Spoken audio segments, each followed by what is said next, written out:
সবার যে ভেন দেখতে পারবেন তা তো ফিল করতে হবে। তো ছোটবেলা স্যার অনেক ভেন দেওয়া যেত, একটা খেলা করতাম, আগে ফিল করতে হবে, কিন্তু এখন কমে গেছে। কথা রুচি করতে হবে, মনোযোগ না দিলে পরে আর রুচি রাখবে না। এটাই তো বড় অনেক কিছু হয়ে গেছে আমার কাছে এই জায়গা থেকে এই জায়গায় দিয়ে আমার কাছে ইজি মনে হয়। এটা কি বেশিক্ষণ বাইতে বেশি রাখলে তো একটু বেশি রাখিস 10-15 মিনিট বেশি বাঁধা রাখা উচিত না। 10 না, থেকে এখন বেশি সময় নিলে তো ফুলে বেশি উঠবে, তাই এখন বাংলাদেশে ব্লাড সার্কুলেশন বন্ধ আছে, এখানে যেন গুলি আছে। এই যে এখানে একটা আছে, এখানে একটা আছে, সোজা জান এই যে এখানে একটা আছে, উপরে থেকে এটাই কিন্তু ভালো হয়। এখানে একটা আছে। এই রোগী ধরেন 7 দিন যাবত ইনজেকশন পাবে না, হ্যাঁ, হ্যাঁ। 12টার ভালো থাকবে না। হ্যাঁ এখানে যখন 2 দিন দিবেন এটা দেখবেন কালো হয়ে গেছে, হ্যাঁ। তখন আপনাকে আবার চেঞ্জ করতে হবে।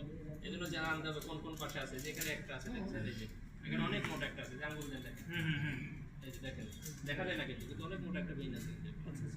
একটু অনুমান করি স্যার। আর একটা জিনিস জানার জন্য স্যার, এই যে ইনজেকশনটা যখন আমরা দেবো এখানে দুটো সাইড আছে স্যার, একটা কিন্তু দেখা যায় না, কিন্তু অনেক মোটা। শুকানো মূলে একটা শুকানো উপরে রাখতে না নিচে রাখতে, ওই যে নিয়ম আছে। নিচের দিকে রাখলেই ভালো, শুকানোটা নিচের দিকে রাখলে পজিশনটা সুন্দর হবে। আর এইটা এগুলো চিকন, এগুলো দেওয়ার সময় খুব সূক্ষ্মভাবে দিতে হবে যাতে ডান বাম না হয়। একেবারে এটা অনেক মোটা, এটা অনেক মোটা, কিন্তু এটা কিন্তু আপনার দেখা যায় না। স্যার ভিডিও কতটুকু ঢুকছে ওটা ম্যাটার না, খালি ঢুকতে ব্লাড নেওয়ার সময় ওখান থেকে নেয় আর কি, ব্লাড নেওয়ার সময় সময় এখানে লাগে একটা ব্লাড নেওয়ার সময় এখান থেকে নেয়। ব্লাডের এখানে ফ্লোটা বেশি থাকে, হ্যাঁ, আপনি এখান থেকে আমরা নিতে স্যালাইন দিলে কোন জায়গায় দিব? এই হাতেরটা, এখানে বেটার, হাতের জায়গাটা বেটার।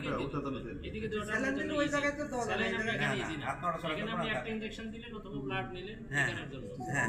আর আর যেটা বাটারফ্লাই ইউজ করবেন অথবা ক্যানোলা ইউজ করবেন, এটা অথবা ওইখানে- স্যালাইন, এইখানে ভালো। এই দিকে use করবেন। এদিকটা আপনার জন্য এই যেটা মুভমেন্ট করতে সুবিধা। বাটারফ্লাইটা ইউজ করার সিস্টেম হলো একবার যে 3 বার করা যায়। এই যে বাটার নিডল আছে না, হ্যাঁ হ্যাঁ এখান থেকে পিক করলেন, পিক করে অর্ধেকটা আপনি দিয়ে দিলেন। দিয়ে দেওয়ার পরে খুব সাবধানে, হ্যাঁ। দিয়ে দেওয়ার পরে যদি এরকম নাড়া লাগে হ্যাঁ। তাহলে বেডের সাইড দিয়ে পাঞ্চার হয়ে বের হয়ে যাবে। ভিতরে বেডের পাঞ্চার হবে, পাঞ্চারের সমস্যা। ফুলে যাচ্ছে, ওই ভিতরে ব্লিডিং হবে, চামড়ার নিচে ব্লিডিং হবে। দেওয়ার সময় পুরো পেশেন্ট বলবে যে ব্যথা পাচ্ছে। হ্যাঁ, এই আপনি যখন দিলেন, দেওয়ার পরে আপনি যে মাইক্রোবোর্ড থাকে, মাইক্রোবোর্ড আটকে দিলেন। এটা আটকে দিলেন, আটকে দিয়ে স্পষ্টটাকে বলবে মাইক্রো। মাইক্রোবোর্ড আমি আটকে দিলে আছে চাচার ওখানে আছে, স্যার যদি মিস্টেক করে যদি খুলে যায় বের করে ফেলবেন, সেক্ষেত্রে বের করে বের করে ফেলে আবার দিতে হবে। বের করে ফেলে আর অন্য বেইনে দিতে হবে আর কি, ওখানে আর দেওয়া যাবে না। এটা রাখলে হ্যাঁ, এটাতে দেওয়া যাবে না, আরেকটাতে দিতে হবে। এই ধরুন, এটা আপনার কিন্তু এই যখন ফিক্স করে রাখলেন, আপনি কিন্তু ইজিলি চেঞ্জ করে আরেকটা সিরিঞ্জ দিতে পারতেছেন। একসাথে বসে আপনি 3টে ইনজেকশন দিয়ে দিতে পারবেন। রক্ত আসবে না, খুলে দেওয়ার সময় খুলে দেবেন, রক্ত আসবে, রক্ত দেওয়ার সময়